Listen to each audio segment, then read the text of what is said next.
Hello दोस्तों, angel Barbie toy की एक और नई कहानी में आप सभी का स्वागत है। अगर आप हमारे चैनल पे नए हो तो प्लीज़ हमारे चैनल को लाइक करें और सब्सक्राइब करें। तो जैसे कि आप लोग जानते हैं फ्रेंड्स, ये है हमारी प्यारी निशा का घर और यहाँ पर आई हुई है निशा की प्यारी प्यारी सासू माँ और ये है निशा की छोटी देवरानी। और यहाँ पे सारे लोग एक साथ इकट्ठे हुए हैं।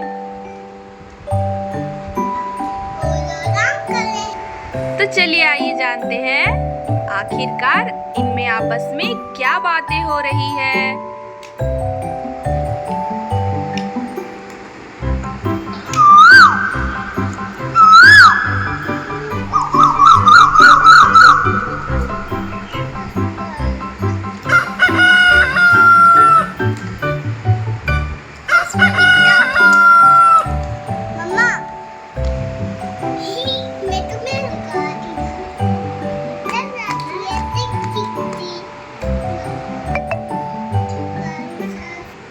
अरे अब कैसी हो निशा बहू? मुझे तो तुम्हारी बहुत चिंता हो रही थी। जब से मैंने सुना है कि तुमने ऑपरेशन करवाया है, मेरा पूरा ध्यान तो तुम पर ही था। मैंने तो पहले रोहन बेटा से कह दिया था जल्दी से ट्रेन की टिकट करवा लो, मैं जल्दी से निशा बहू से मिलने जाऊंगी। लेकिन क्या करें, ट्रेन की टिकटें तो मिल ही नहीं रही थी निशा बहू, इसीलिए थोड़ा लेट हो गया। अरे तुम बताओ ना, चुप होकर क्यों सुन रही हो? अब कैसी है तुम्हारी तबीयत? अरे माँ जी, आप क्यों चिंता कर रहे हैं? तबीयत मेरी ठीक हो गई है। अब बीच में थोड़ा खराब हो गया था, लेकिन देखिए ना, अब तो मैं बिल्कुल भी ठीक हूँ। आप चिंता ना करें। आप इतनी चिंता करोगी तो बेकार में फिर आपकी भी तबीयत खराब हो जाएगी। अरे नहीं नहीं माँ जी, आप चिंता नहीं करिए।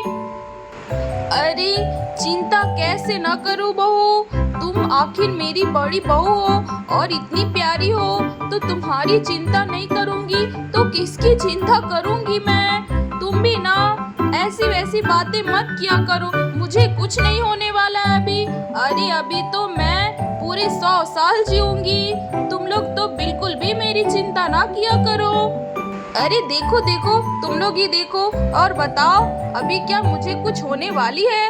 अरे अभी तो मैं बहुत ही हट्टी कट्टी जवान हूँ। अरे हाँ हाँ माँ जी, मुझे पता है कि आप बहुत ही यंग हो, अभी आपको कुछ भी नहीं होने वाला है। आप इतनी प्यारी जो हो तो आपको भला कैसे कुछ होगा। और अब आप आ गए हो ना, तो मैं बिल्कुल भी ठीक हो जाऊंगी। और देखना, जैसे ही ठीक हो जाऊंगी मैं तो आपको बहुत अच्छे अच्छे पकवान बना के खिलाने वाली हूँ और जगह जगह घूमने भी लेकर जाऊंगी, क्योंकि अभी तो बच्चों की गर्मी की छुट्टियाँ चल रही है ना।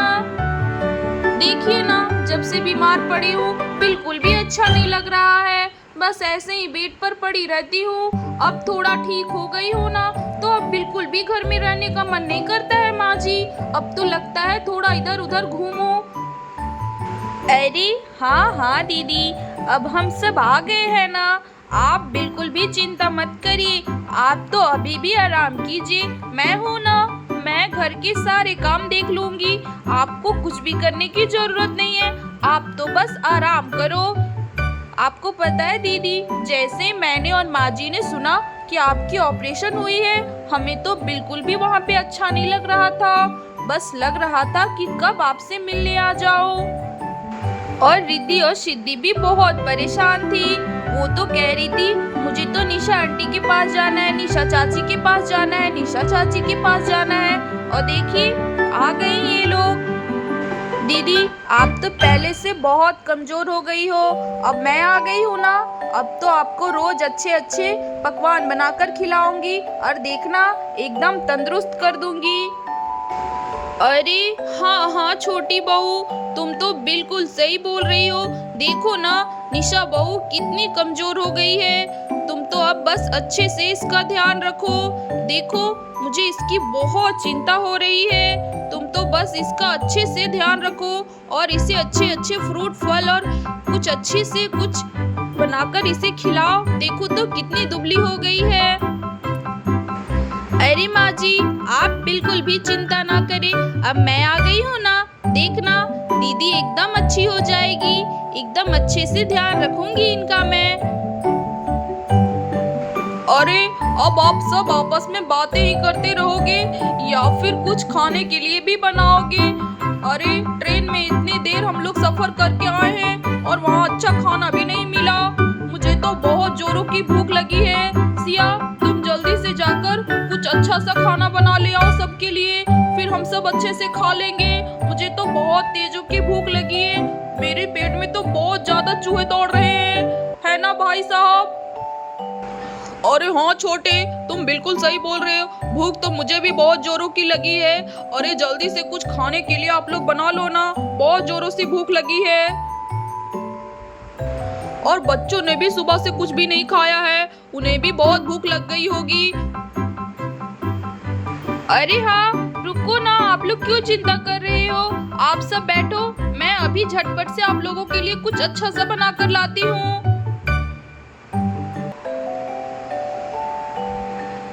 अरे और हाँ दीदी, सारा सामान किचन में है ना? मुझे पता भी नहीं है कि कौन सा सामान कहाँ रखा हुआ है। जरा आप मेरी मदद करवा देगी दीदी? अरे हाँ हाँ सिया, क्यों नहीं, अब मैं इतनी भी बीमार नहीं हूँ कि मैं तुम्हारी थोड़ी बहुत भी मदद नहीं कर सकती हूँ। चलो चलो, मैं अभी तुम्हें बताती हूँ कौन सा सामान कहाँ पे रखा हुआ है। अच्छा ठीक है दीदी, चलो फिर। और यहाँ पर निशा और सिया लग जाती है किचन में खाना बनाने के लिए।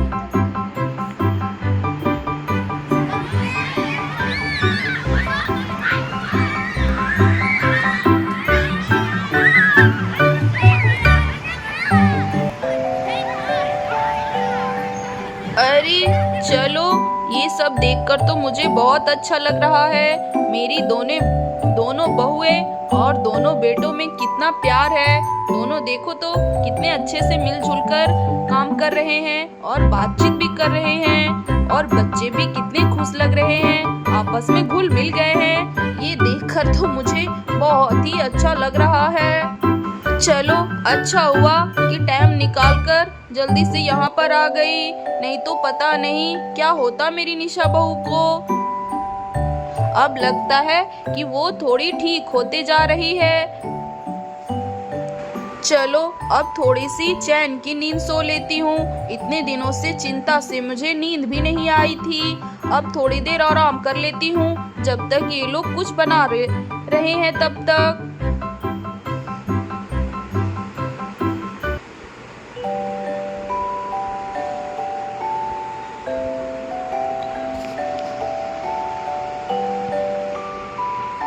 और इधर निशार सिया की सासू माँ आराम कर रही है।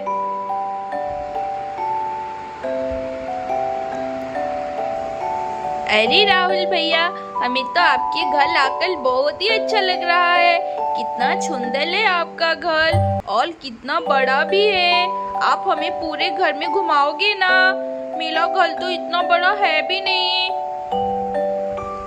अरे हाँ, क्यों नहीं, तुम हमारी इतनी प्यारी छोटी सी बहन हो, क्यों नहीं घुमाऊंगा। और मेरा घर क्या तुम लोगों का घर नहीं है? ऐसे बातें दोबारा बिल्कुल भी मत करना, नहीं तो मैं तुम लोगों से गुस्सा हो जाऊंगा और फिर कभी बातें भी नहीं करूंगा तुम लोगों से, समझी?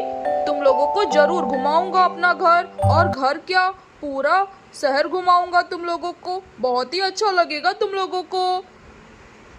अरे हाँ रिद्धि सिद्धि, राहुल बिल्कुल सही बोल रहा है। क्यों नहीं घुमाएंगे हम लोग, भला जरूर घुमाएंगी। तुम लोग इतनी प्यारी हो, इतनी अच्छी हो, तो क्या नहीं घुमाएंगे? अरे यहाँ तुम लोगों को बहुत अच्छा लगेगा और हम लोग खूब मज़ा भी करने वाले हैं, और साथ में हम सब मिलकर लूडो भी खेलेंगे। देखना तब तो और मज़ा आएगा। अली क्या कहा दीदी आपने? लूडो खेलेंगे, लूडो खेलेंगे? अली लेकिन लूडो खेलना हमें तो नहीं आता है। अरे कोई बात नहीं रिद्धि, नहीं आता है तो मैं सिखा दूंगी, राहुल सिखा देगा। राहुल लूडो खेलने में तो एकदम चैंपियन है ना राहुल? अच्छा, क्या कहा दीदी आपने? राहुल को लूडो खेलना बहुत अच्छे से आता है। तुम सिखाओगे क्या राहुल मुझे? अरे हाँ हाँ, क्यों नहीं सिखाऊंगा, जरूर सिखाऊंगा। लेकिन अभी फ़िलहाल तो मेरे पेट में भूख से बहुत ज़ोर से चूहे दौड़ रहे हैं। अभी तो बस कुछ खाने को मिल जाए, उसके बाद ही मैं कुछ बता पाऊंगा। अली हाँ, भूख तो मुझे भी बहुत जोरों से लगी है। लगता है मम्मा और नीचा चाची किचन में ज़रूर कुछ पका रहे हैं, तभी इतनी अच्छी अच्छी स्मेल आ रही है। अरे हाँ, स्मेल की वजह से मेरी भूख तो और ज़्यादा बढ़ गई है। लगता है किचन में कुछ आज अच्छा पक रहा है। अरे चलो चलो, सब चलकर देखते हैं आज क्या बन रहा है। अली हाँ, चलो सब मिलकर चल के देखते हैं। आज की कहानी में बस इतना ही। आगे की कहानी अगले एपिसोड में देखेंगे। अगर आपको हमारी ये कहानी अच्छी लगी तो प्लीज़ हमारे चैनल को लाइक करें, सब्सक्राइब करें और बेल आइकन को दबाना बिल्कुल भी ना भूलें, ताकि अगले वीडियो को नोटिफिकेशन आपको मिलता रहे। धन्यवाद दोस्तों।